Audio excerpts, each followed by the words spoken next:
Hello friends, welcome back to my channel KS academy one step to success. अगर आपने मेरे channel को subscribe नहीं किया है तो सब्सक्राइब कर लीजिए और साथ ही साथ में बेल आइकन को क्लिक कर लीजिए ताकि मेरे लेटेस्ट वीडियो का अपडेट आपको मिलता रहे। I am Payal going to teach you metals and non-metals chapter 3 of science for 10th class.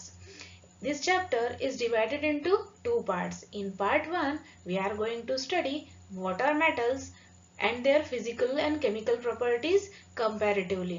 In part 2 we are going to study occurrence of metal and the extraction of metal and the effectiveness of the metal with the surrounding. Without wasting our time, let us start with the part 1. Metals. Those are the substances available around us that called as metal. जो भी substances हमारे surrounding में available है, just take an example of table, right? Pen. If we take the example of glass, again chalk, that are called as metal. And it is available in three forms. First one is an element. If metals are available in pure form, that are called as element. Example is iron. जो हमारा iron होता है अगर वो pure form में है तो that are called as element. Second one is compound. If the metals are available in combined form, जिसमें एक से ज्यादा एलिमेंट हो और कंबाइंड हो chemically, that is called as compound. If the elements or matter found in a mixture form, अगर number of elements या number of compounds जो है mixture है but वो chemically एक दूसरे के साथ में attach नहीं है, we can separate easily, हम उसको separate कर सकते हैं easily, that are called as mixture. Further, elements are classified into metals, metalloids and non-metals.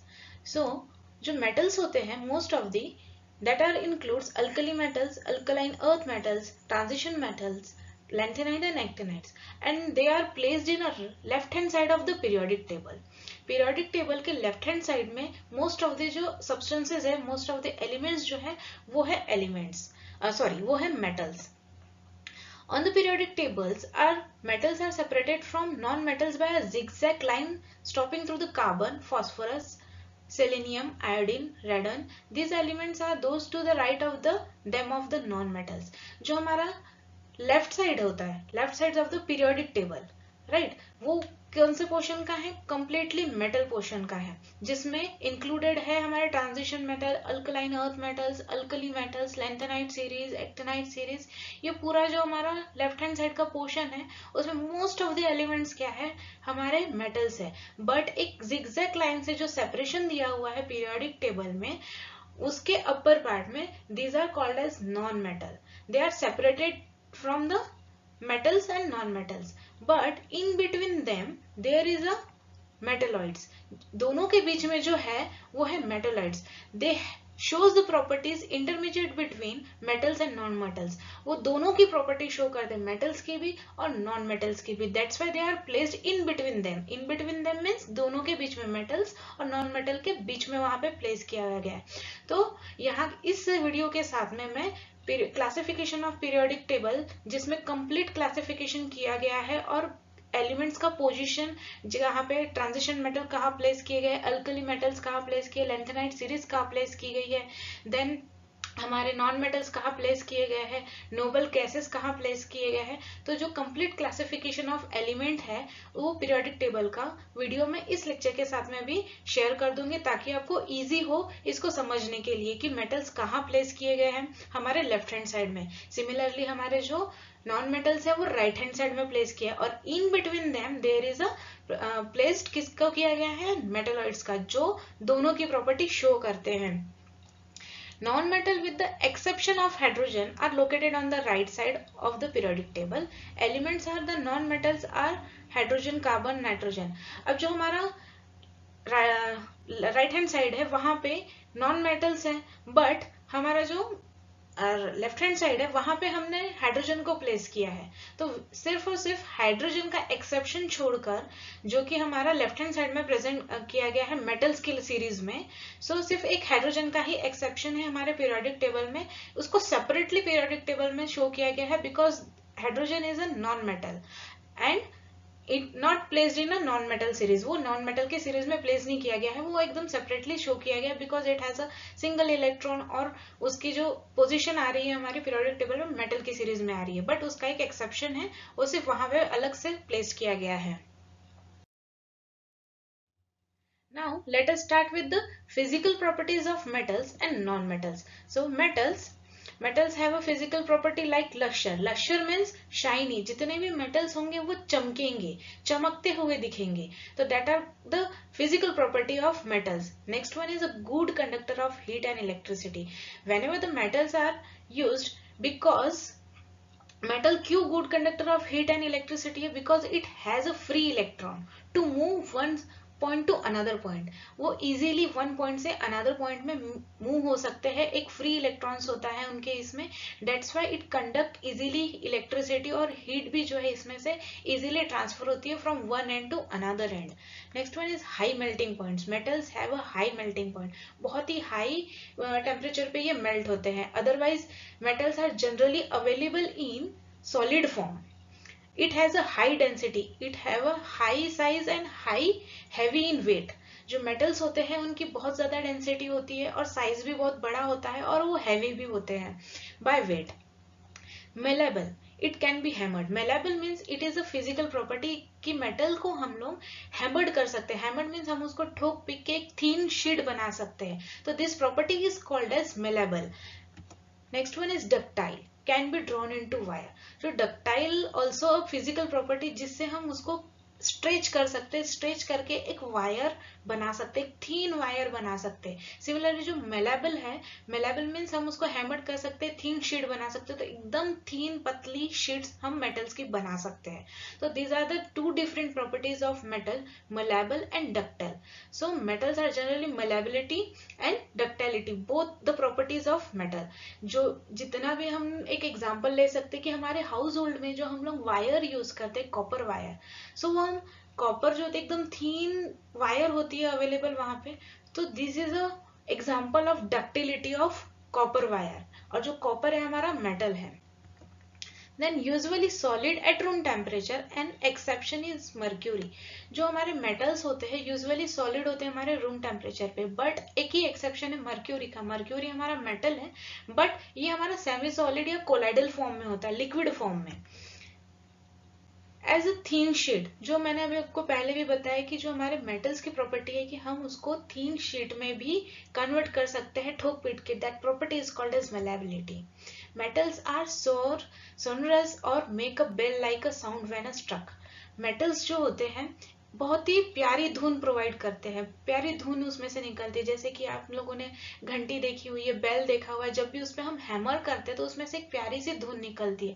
That are called as sonorous. Sonorous means बहुत ही प्यारी आवाज आना, और जब जैसे उस पर हम स्ट्रक करते हैं. तो मोस्टली जो म्यूजिकल इंस्ट्रूमेंट्स होते हैं वो मेटल से बने होते हैं. जैसे कि गिटार, गिटार में जो तार लगा होता है, जो वायर होता है, वो मेटल से बना होता है. और जैसे ही हम उसको उसके ऊपर हैमर करते हैं या फिर उसके ऊपर हम लोग ये कह सकते हैं कि जैसे ही हम उसको ट्राई करते बजाने की तो प्यारी सी आवाज उसमें से आती है. That's why the metals are sonorous. Let us take the non-metals. Physical properties of non-metals. So they are not luster. Metals जो होते हैं वो बिल्कुल भी लक्शरस नहीं होते, डल इन अपीयरेंस. उनका जो अपीयरेंस होता है वो डल होता है. Then poor conductor of heat and electricity. Non metal के पास में जो है वो फ्री इलेक्ट्रॉन्स नहीं होते, वो क्या करते हैं, इलेक्ट्रॉन गेनिंग का काम करते हैं, या तो फिर ये कर सकते हैं कि हम कह सकते हैं कि वो शेयरिंग का काम करते हैं, इलेक्ट्रॉन शेयर का काम करते हैं. डेट्स वाई देन उनके पास में फ्री इलेक्ट्रॉन्स नहीं होते हैं. तो इसमें से इलेक्ट्रिसिटी भी पास नहीं होती और these are the poor conductor of heat. Non ductile solid, ये डक्टाइल बिल्कुल नहीं होते. Brittle in solid. Brittle means जब हम इसको हैमर्ड करते हैं, हैमर्ड मीन्स हम जब इसको ठोकते हैं तो क्या हो जाता है, इजीली टूट जाते हैं. और डक्टाइल नहीं होते. डक्टाइल मीन्स हम इनको वायर फॉर्म में खींच तान के वायर फॉर्म में नहीं बना सकते.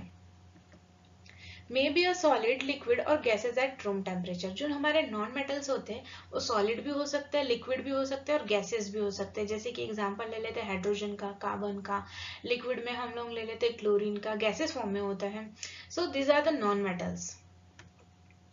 ट्रांसपेरेंट. As thin sheet. अगर हम इसको ट्रांसपेरेंट करने की कोशिश करेंगे तो सॉरी, हम जब नॉन मेटल्स को थीन शीट में फॉर्म करते हैं तो वो ट्रांसपेरेंट एंड अपीयरेंस होता है, बट मेटल्स क्या होते हैं, वो ट्रांसपेरेंट नहीं होते हैं, वो कम्प्लीटली थीन शीट होते हैं और वो हमको प्योर फॉर्म में जो फाउंड होते हैं that are called as metal. But non metals जो होते हैं जब हम उसकी थीन शीट बनाते हैं तो वो मोस्टली ट्रांसपेरेंट शो होते हैं। Non metals are not sonorous. जब हम उसको स्ट्रक करेंगे, जब उसको हम बजाने की कोशिश करेंगे तो नॉन मेटल्स में से धुन जो होती है वो नहीं, म्यूजिकल जो धुन होती है वो नहीं निकलती। Chemical properties of metal. Metal are burn in air. जब मेटल्स को हम बर्न करेंगे एयर में तो that reaction is called as combustion reaction. So what types of chemical reactions are already studied in chapter 1 chemical reaction and equation balancing। इसकी भी link मैं इस वीडियो के साथ में शेयर कर दूंगी। So metals when burned in presence of oxygen it will gives metal oxide। जब भी मेटल को हम बर्न करेंगे in presence of oxygen तो हमको क्या मिलेगा प्रोडक्ट फॉर्म में, मेटल ऑक्साइड। एग्जाम्पल है यहाँ पे, हम देख लेते हैं कि जो एग्जाम्पल है यहाँ पे कि कॉपर को जब हम बर्न कर रहे हैं इन प्रेजेंस ऑफ ऑक्सीजन तो it will gives copper oxide. What will gives copper oxide. Similarly जब हम एल्यूमिनियम को बर्न कर रहे हैं in presence of oxygen it will gives aluminium oxide. What will gives aluminium oxide. Whenever we have learned about the metal oxide or basic in nature, about some metal oxides like aluminum oxide, zinc oxide shows both acidic and as well as basic nature to produce salt and water called as amorphic oxide। हमारे acid और base के chapter में हमने देखा था कि most of the metals जो होते हैं, मेटल ऑक्साइड जो होते हैं वो कौन से नेचर के होते हैं, बेसिक नेचर के होते हैं। सो हमने कंक्लूड भी किया था कि जो मेटल ऑक्साइड्स होते हैं वो बेसिक इन नेचर में होते हैं और जो नॉन मेटल ऑक्साइड्स होते हैं वो एसिडिक इन नेचर होते हैं एसिड बेस के चैप्टर में। और उसके लिंक भी मैं इसके साथ में शेयर कर दूंगी फर्दर एक्सप्लेनेशन के लिए। सो हम यहाँ पे देख सकते हैं कि जो एल्यूमिनियम है, एल्यूमिनियम ऑक्साइड जो है वो बोथ नेचर शो कर रहा है, बेसिक नेचर भी शो कर रहा है और एसिडिक नेचर भी शो कर रहा है। Whenever aluminium oxide are react with acid it will give salt and water. Aluminium oxide जब हम एसिड के साथ में रिएक्शन कर रहे हैं तो हमको सॉल्ट एंड वाटर मिल रहा है, aluminium chloride plus water. So it will act as an basic in nature, right here. But similarly, when aluminium oxide react with base, so it will gives sodium aluminium oxide, right? यहाँ पे हमको sodium aluminate oxide मिल रहा है। तो whenever it react with base, so it will act as an acidic in nature, right? So ये exceptional है aluminium oxide और zinc oxide का, जो फर्दर जिनकी रिएक्टिविटी कम होती जाती है। जब हम पीरियोडिक टेबल में देखते हैं कि हमारी reactivity when we move left to right reactivity is reduce, right? Metal की रिएक्टिविटी रिड्यूस होती जाती है बिकॉज वो नॉन मेटल की तरफ जाते हैं। तो जैसे ही हम नॉन मेटल की तरफ जा रहे हैं रिएक्टिविटी हमारी चेंज होती जा रही है। सो नेचर भी उसका चेंज होते जा रहा है because non metals have a oxide, so that oxides, non-metal oxides are called as acidic in nature। so जो बीच में आते हैं, जो मिड वे में आते हैं, तो that are shows both the properties, means उसके मेटल्स के जो ऑक्साइड्स होते हैं वो बेसिक इन नेचर भी होते हैं और एसिडिक इन नेचर में भी होते हैं।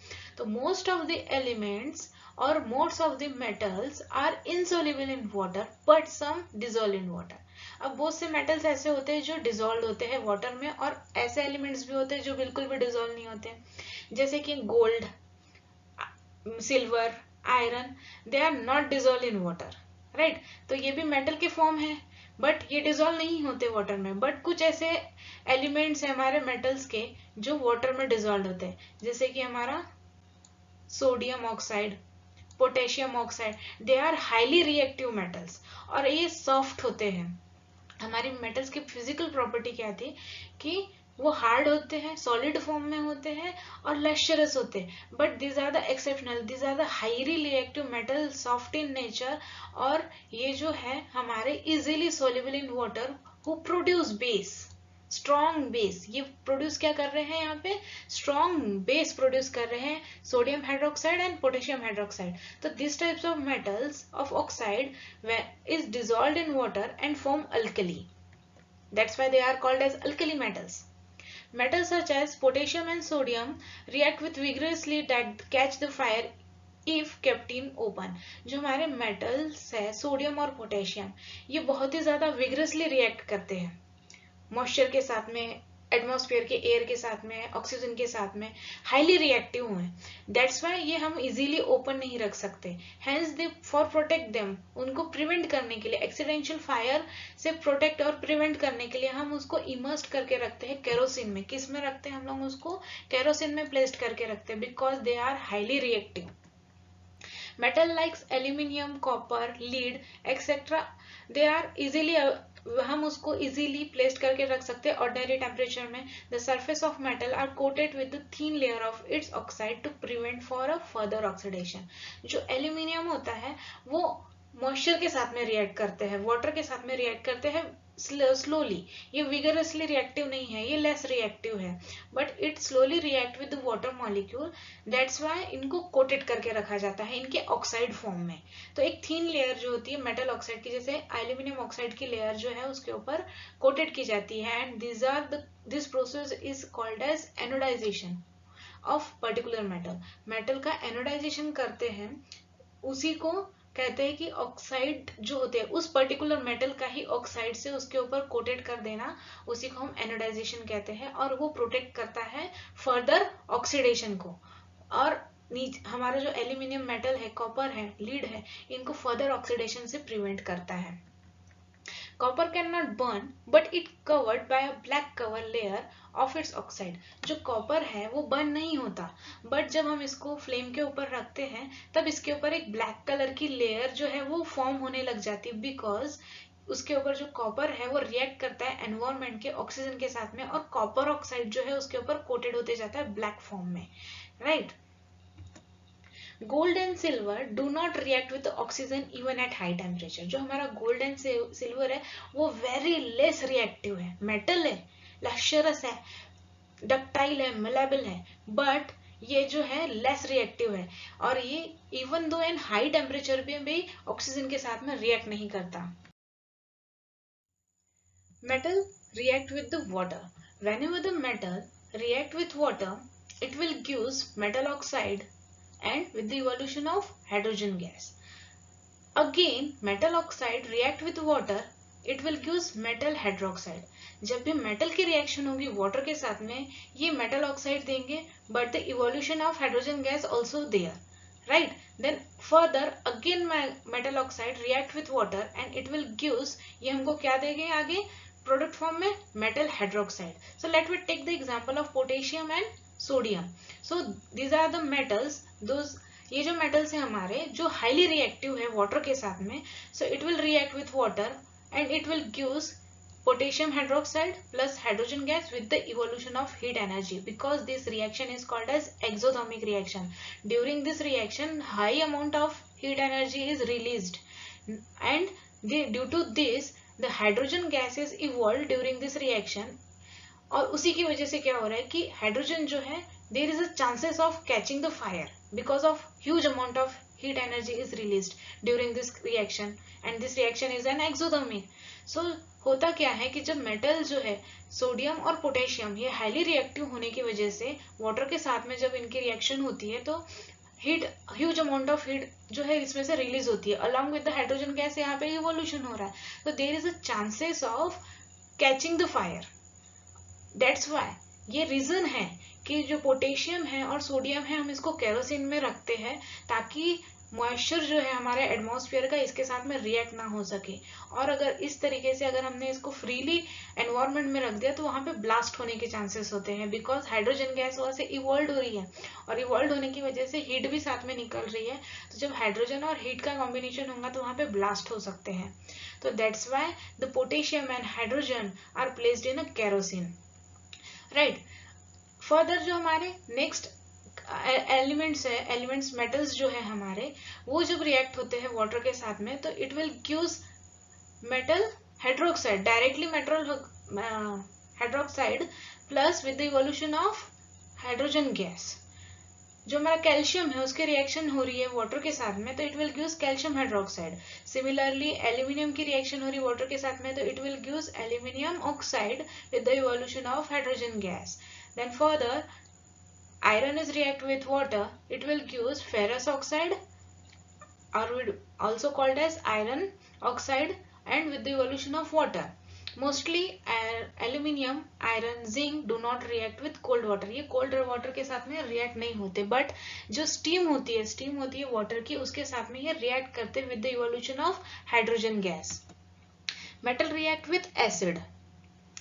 Metal react with acid you already studied in the chapter 2 acid, bases and salt. और इसी के वीडियो के साथ में मैं acid, base and salt का भी मैं लिंक शेयर कर दूंगी. When let us take the example of zinc. Zinc react with the acid, sulfuric acid, it will give the salt of particular metal.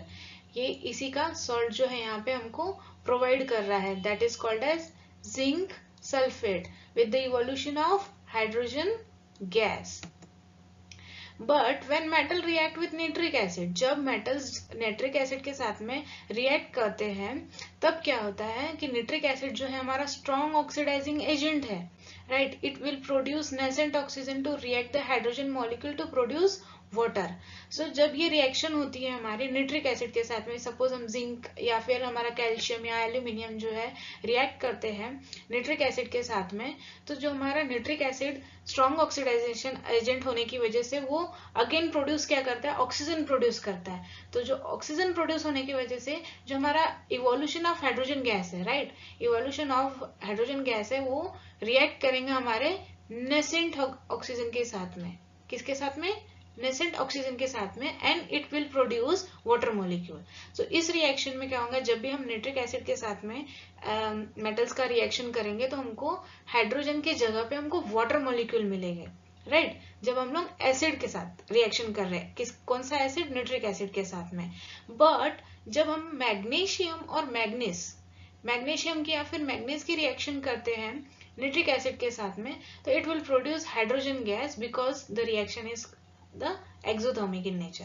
Exothermic nature होने की वजह से उसमें क्या हो रहा है कि मैग्नीज और मैग्नीज जो है, मैग्नीशियम और manganese, so it will produce hydrogen gas. यहाँ पे सिमिलरली जितनी रिएक्शंस हमारी हुई है हाइड्रोजन गैस के जैसे इवोल्यूशन के जैसी, तो इनकी भी रिएक्शन वैसी होगी. बट फर्दर जितने भी हमारे रिमेनिंग मेटल्स है वो जब रिएक्ट करेंगे तब वहां पे हमको क्या मिलेगा? Water molecule. बिकॉज जो हमारा नाइट्रिक एसिड क्या है? हाईली ऑक्सीडाइजिंग एजेंट है, हु प्रोड्यूस नेसेंट ऑक्सीजन, और वो रिएक्ट करेंगे हाइड्रोजन के साथ में, और वो लेस एक्सोथर्मिक होंगे, एक less amount of heat energy उसमें से रिलीज होंगी, तो it will not affect the hydrogen molecule, hydrogen gas. So it will directly react with the hydrogen gas and we will get water molecule. Metal react with the solution of another metal salt. Reaction of metal with another metal salts. Let us study an experiment. Take a clean wire of copper and iron nail. Copper wire are placed in a ferrous sulfate solution here, and iron nails are simultaneously placed in a copper sulfate solution. After a half an hour, we will notice or we will observe a brown mass of deposition on the iron, and the color of the solution changes blue to green color. Is due to the formation of iron sulfate solution. And on the other hand, we will see there is no change in a solution, no reaction in between copper and iron sulfate solution. So we will conclude that thus we conclude more reactive metals can displace less reactive metal from the compound in a solution or a molten form. Activity of the metals. This is called as the classification of element in a periodic table, and this is called as modern periodic table. In this periodic table we can see alkali metals, alkaline earth metals, and transition metals, other metals and other non-metals or halogens, noble gases, rare earth elements, and actinide series or lanthanide series, right. So in this table we can see easily metals are placed in a left hand side, non-metals are placed in a right hand side, and metallites are placed in between the metals and non metals, right. So हम एक column ले लेते group 1 का, जिसमें हमने lithium, sodium, potassium and rubidium, ये जो column है हम लोग इसके रिएक्टिविटी चेक करते हैं, बिकॉज इन पीरियोडिक टेबल की क्लासिफिकेशन की स्टडी में हमने स्टडी किया है कि whenever we move top to bottom, हम जब टॉप टू बॉटम जाते हैं तब क्या होता है कि एक शेल का इंक्रीमेंट होता है। यहाँ पे एक सिंगल शेल है, यहाँ पे 2 शेल है, यहाँ पे 3 शेल है एंड यहाँ पे 4 शेल है। सो यहाँ पे एक शेल का इंक्रीमेंट होता है, बट द वैलेंस शेल, जो हमारी वैलेंस शेल होती है, आउटर मोस्ट शेल होती है, उसमें सिंगल एक इलेक्ट्रॉन होता है। सिमिलरली यहाँ पे 2 इलेक्ट्रॉन्स होते हैं, यहाँ पे 3 इलेक्ट्रॉन्स होते हैं, यहाँ पे 4 होते हैं, यहाँ पे 5 होते हैं एंड अगेन हमारी जो इलेक्ट्रॉन के नंबर है यहाँ पे चेंज होते जाते हैं और अप टू द 8 तक के यहाँ पे होता है हमारे आउटर मोस्ट शेल में। सो यहाँ पे हमको स्टडी करनी है reactivity. Whenever we move top to bottom तो रिएक्टिविटी क्या हो रही है हमारी, इंक्रीज होगी, बिकॉज जो डिस्टेंस बिटवीन है इलेक्ट्रॉन और प्रोटॉन का वो बहुत ज्यादा होता है, बिकॉज यहाँ पे शेल इंक्रीज हो रहा है, तो जो हमारा आयोनिक रेडियाई जो है वो इंक्रीज हो रही है। ये ऑलरेडी हमने पीरियोडिक टेबल के क्लासिफिकेशन में हमने पढ़ा है और इसके साथ में उसका भी लिंक यहाँ पे शेयर कर दूंगी कि classification of periodic elements in a periodic table. तो उसमें हमने स्टडी किया था कि whenever we move top to bottom एक शेल का इंक्रीमेंट होता है, दैट्स व्हाई आयोनिक रेडियाई जो है वो बढ़ती जाती है, हमारी आयोनिक साइज जो है, एटॉमिक साइज जो है वो बढ़ता जाता है और जो डिस्टेंस बिटवीन होता है प्रोटॉन और इलेक्ट्रॉन का वो भी बढ़ता जाता है, तो attraction between negative and positive charge यहाँ पे लेस होते जाता है, तो रिएक्टिविटी जो है वो बढ़ती जाती है whenever we move top to bottom. अब जब हम left hand side to left hand से हम राइट हैंड साइड में जब मूव करते हैं तो क्या होता है कि हमारा इलेक्ट्रॉन नंबर शेल जो है वो एज इट इज रहता है, कि हम यहाँ पे देखते हैं पोटेशियम वाली सीरीज, तो यहाँ पे जो साइज है हमारी सेल साइज जो है वो डिक्रीज होती है। क्यों? बिकॉज यहाँ पे इलेक्ट्रॉन नंबर चेंज होते हैं, मीन इंक्रीमेंट होते रहता है इलेक्ट्रॉन नंबर का, राइट। और हमारा जो शेल नंबर होता है वो एज इट इज रहता है। यहाँ पे ये वाले कॉलम में 4 शेल होते हैं, तो यहाँ आखिरी तक के हमारे क्या होंगे, नंबर ऑफ शेल 4 ही रहेंगे, बट जो इलेक्ट्रॉन है आउटर मोस्ट शेल में, जो वैलेंस शेल में इलेक्ट्रॉन नंबर इंक्रीज होते जाता है, जिसकी वजह से क्या होता है कि हमारा आयोनिक रेडियाई डिक्रीज होती है, because attraction between positive and negative charge वो क्या होता है, ज्यादा होता है, तो उस वजह से क्या होता है कि आयोनिक रेडियाई कम हो जाती है, तो लूज ऑफ इलेक्ट्रॉन, जो लॉस ऑफ इलेक्ट्रॉन होता है वो लेस होते जाता है, इसमें से इजीली हमारा इलेक्ट्रॉन निकल नहीं पाता, इसलिए जो reactivity whenever we move from left to right तो रिएक्टिविटी क्या हो जाएंगी हमारी, लेस होती जाएगी। वैसे ही हम यहाँ पे सीन कर सकते हैं कि हमारा जो ये है गोल्ड AU, राइट, हम यहाँ से यहाँ जा रहे हैं इसलिए ही हमारा रिएक्टिविटी यहाँ पे कम हो रही है, राइट, Hg, राइट, सिल्वर जो है हमारा, है ना, तो यहाँ पे हमारी रिएक्टिविटी कम होती जाती है, बट हम जब यहाँ से टॉप टू बॉटम इधर आते हैं तो हमारी रिएक्टिविटी क्या हो रही है, बढ़ती जाती है, राइट, इधर पे हमारी रिएक्टिविटी इंक्रीज होती जाती है और यहाँ पे हमारी कम होती जाती है, दैट्स व्हाई द गोल्ड और हमारा सिल्वर ये जो है हमारे लेस रिएक्टिव होते हैं। वैसे ही जो हमारे नॉन मेटल्स होते हैं, राइट, तो non metals are less reactive because we move, जैसे ही हम यहाँ से मूव होने जाते हैं तो हमारे यहाँ पे attraction between positive and negative charge बहुत ज्यादा होता है, ये इजीली लूज नहीं करते अपने इलेक्ट्रॉन को, इजीली क्या लूज ही नहीं करते, it can share but it can not be lose their electron, that's why they are very less reactive. Properties of ionic compound. So what are ionic compound? Ionic compound are the solid. Example NaCl, lithium chloride, LiCl, calcium chloride, calcium oxide, MgCl2.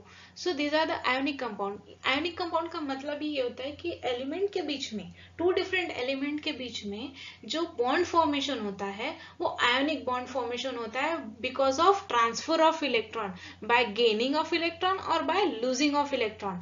So ionic bond जिसे हम कहते हैं, ionic bond has a greater force of attraction between which ions are attract each other strongly, this makes a ionic compound solid. जो जिसमें transfer of electron होता है, जिसमें losing of electron और गेनिंग ऑफ इलेक्ट्रॉन होता है in between two different elements, so there is a formation of ionic bond, और हम उन्हीं कंपाउंड को सॉलिड फॉर्म में जो होते हैं उसी को ही हम आयोनिक कंपाउंड कहते हैं। Ionic compounds are brittle, ionic compounds have a high melting point and boiling point. जो हमारा NaCl है, लिथियम क्लोराइड है, कैल्शियम क्लोराइड है, इनके बहुत ही ज्यादा हाईली मेल्टिंग पॉइंट होते हैं और बॉइलिंग पॉइंट भी होते हैं। So force of attraction between ion of ionic compound is very strong. ये क्यों होता है कि जो फोर्स होता है दोनों कंपाउंड के बीच में, दोनों एलिमेंट्स के बीच में, वो बहुत ज्यादा होता है, बहुत ही ज्यादा एक्सट्रीम होता है, जिसकी वजह से उनका मेल्टिंग पॉइंट और बॉइलिंग पॉइंट क्या होता है, बहुत ज्यादा होता है। Then ionic compounds are generally dissolve in water. Ionic compound जो होता है हमारा जनरली कैसा इजीली डिजोल्व हो जाता है, जैसे कि हमारा NaCl। NaCl क्या है, हमारा कॉमन सॉल्ट।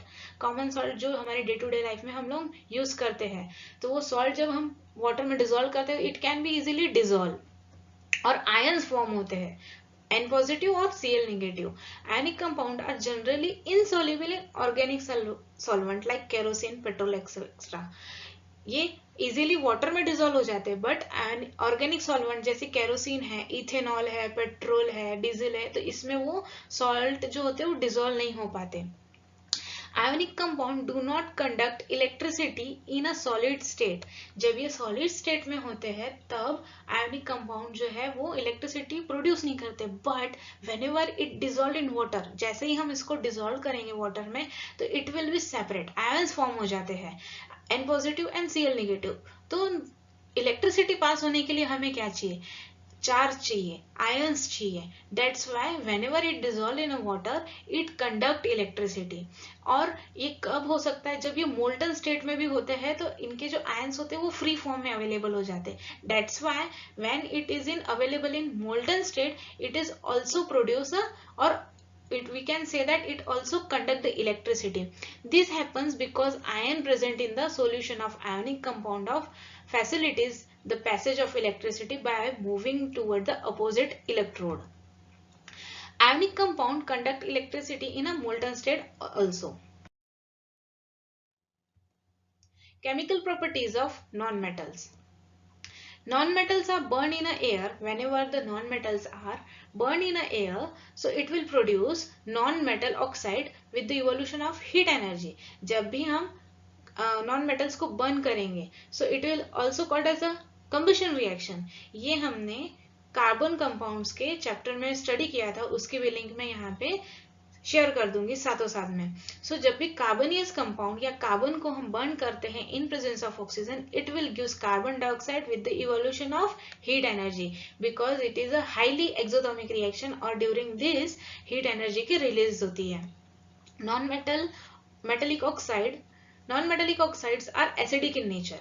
ये भी हमने कंक्लूड किया था सॉल्ट वाले चैप्टर में, एसिड बेस एंड सॉल्ट वाले चैप्टर में, जिसमें हमने कंक्लूड किया था कि जो मेटल ऑक्साइड्स होते हैं वो बेसिक इन नेचर होते हैं, जो हमने भी प्रीवियस स्लाइड में भी देखा, राइट। सो उसमें से ही हम कंक्लूजन निकालते हैं जो नॉन मेटेलिक ऑक्साइड्स होते हैं वो एसिडिक इन नेचर में होते हैं।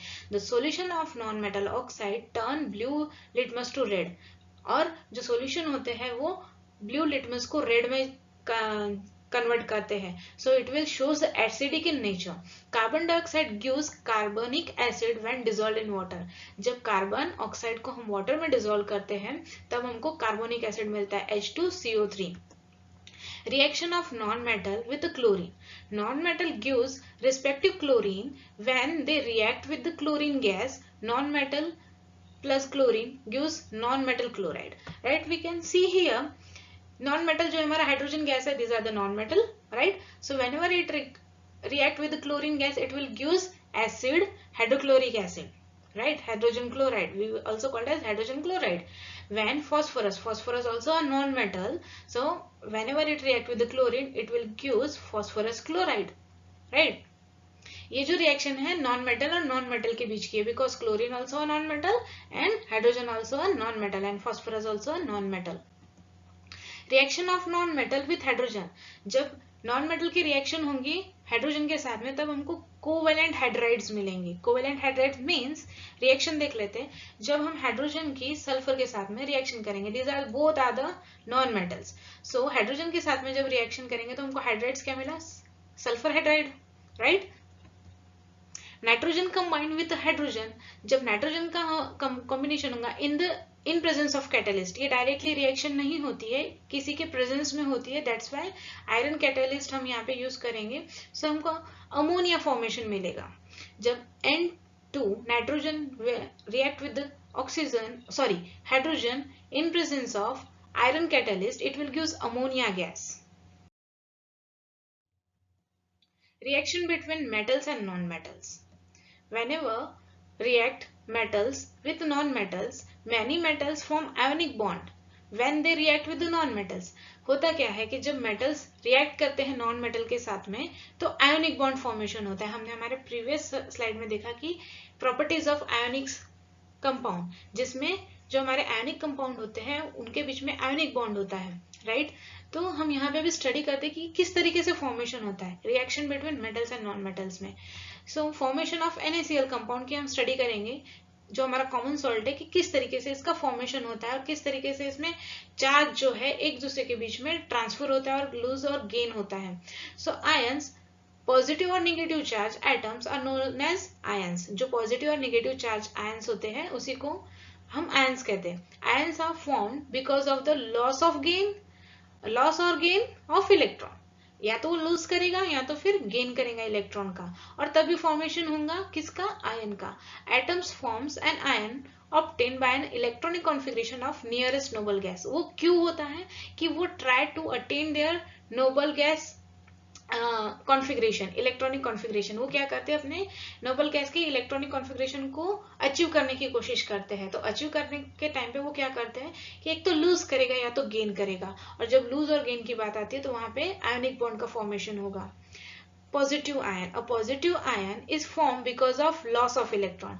जब वो इलेक्ट्रॉन का लॉस करेगा तब वहां पे क्या बनेगा, पॉजिटिव आयन बनेगा. तो हम सोडियम का एक एग्जांपल ले लेते हैं कि सोडियम का जो हमारा एटॉमिक नंबर होता है वो 11 होता है, राइट. और जो हमारा इलेक्ट्रॉनिक कॉन्फ़िगरेशन है सोडियम का 281, so it can easily lose their electron because it has a one electron in outermost shell, or we can say that valence shell. valence shell में एक सिंगल इलेक्ट्रॉन होने की वजह से वो क्या करेगा, इजीली लूज कर पाएगा. तो following some examples of positive ion, कुछ एग्जांपल जो है हमारा सोडियम का हम यहाँ पे स्टडी कर रहे हैं, तो उसको देख लेते हैं कि वो किस तरीके से प्रोड्यूस करेगा. whenever it reduce the one electron, जब ये वन इलेक्ट्रॉन रिड्यूस करेगा तो एक पॉजिटिव आयन का फॉर्मेशन होगा, that is called as positive sodium ion. Negative ion, a negative ion is form because of gain of electron. जब ये gain of electron होगा तब क्या बनेगा, नेगेटिव आयन बनेगा. सो हम क्लोरीन का एग्जांपल लेते हैं because we are going to study here formation of NaCl compound. So directly we take the example of chlorine. It has an atomic number 17 and electronic configuration 287. It is very hard to lose 7 electron, right? 7 electron को lose करना it very hard. एक single ion को electron को lose करना it very easy, but 7 electron को lose करना it's very hard. So it can accept the electron, it can gain the electron. ये क्या करेगा, दूसरे की तरफ से एक इलेक्ट्रॉन को लेगा. सो chlorine gas one electron in order to achieve to stable configuration. After losing a one electron, sodium, chlorine gets a negative charge over it form a chlorine ion. जब सोडियम लॉस करेगा एक electron को तो chlorine क्या करेगा, negative charge को gain करेगा. सो किस तरीके से देखते हैं, जो ये वाला इलेक्ट्रॉन था हमारा, राइट, जो इसने सोडियम ने लूज किया था, हम यहाँ पे क्या कर रहे हैं, एडिशन कर रहे हैं. So it will form Cl negative ion, right. And whenever we combine both the equation, जब हम लोग दोनों इक्वेशन का कंबाइन करेंगे तब हमको क्या मिलेगा, after combining the equation we will obtain NaCl by losing one electron by sodium and by gaining one electron of chlorine. जब हम लोग एक इलेक्ट्रॉन सोडियम से लूज करेंगे और एक इलेक्ट्रॉन गेन करेगा, कौन, क्लोरीन. सो क्या फॉर्मेशन होगा, NaCl का फॉर्मेशन होगा. Here we are going to study the summarize of chemical properties of both metals and non-metals. Let us take first metals of chemical properties. So first one is it has a 1 to 3 electron in outermost shell of each metal atom and lose electron easily. जो हमारे metals होते हैं उनके outermost shell में, valence shell में 1 to 3 electrons होते हैं और it can easily lose their electron. It can corrode, जो हमारे मेटल्स होते हैं वो करोड इजीली. इट मतलब क्या होता है कि करोजन का मतलब होता है रस्टिंग. जो हमारा आयरन है, एग्जांपल ले लेते हैं आयरन का. सो जब हम वाटर के साथ में इसके रिएक्शन करते हैं आयरन की, तो उसके ऊपर फेरस ऑक्साइड जो होता है हमारा आयरन ऑक्साइड्स फॉर्मेशन होता है और जिसे हम रस्टिंग कहते हैं, डैमेज कर देता है, रस्टिंग कहते हैं, हम उसी प्रोसेस को करोजन कहते हैं और ऑक्सीडेशन ऑफ मेटल कहते हैं. So metal can easily oxidise. Lose of electron easily, it can lose electron easily because it has a less number of electron in outermost shell. Form oxide and basic in nature. हमारे जो metals होते हैं वो oxide form करते हैं और basic in nature में होते हैं. ये हमने ऑलरेडी स्टडी किया है. हम यहाँ पे समराइज कर रहे हैं केमिकल प्रॉपर्टीज को, मेटल्स और नॉन मेटल्स को एक सेंटेंस फॉर्म में. सो जो हमारे मेटल्स होते हैं whenever it forms oxide, these are the basic in nature. These are lower electronegative.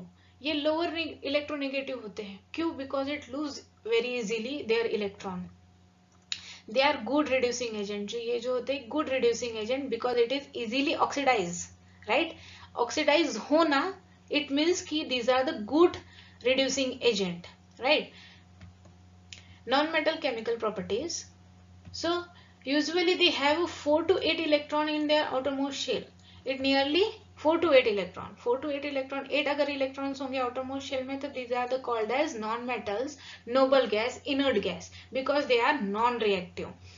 But if they have 4 electron or more than 4 electron or less than 8 electron, so they are the non-metals and they cannot lose their electron because they have a more electrons. So they are very difficult to lose more electron to another element. वो another element को नहीं दे पाते. तो it can gain electron and or it can share their electron for a valence electron. So ये जो क्या करते हैं, gain कर पाते हैं या फिर जो है lose तो बिल्कुल नहीं कर पाते because they are number of electrons, more number of electrons, but they can gain or they can share their electron. They form the oxide. They also form oxide, but the nature of that oxides are acidic in nature. Have higher electronegativity. जो ये जो है higher electronegativities होते हैं. क्यों? Because it gain the electron. These are the good oxidizing agent. Why we called as good oxidizing agent? Because they lose their electron easily.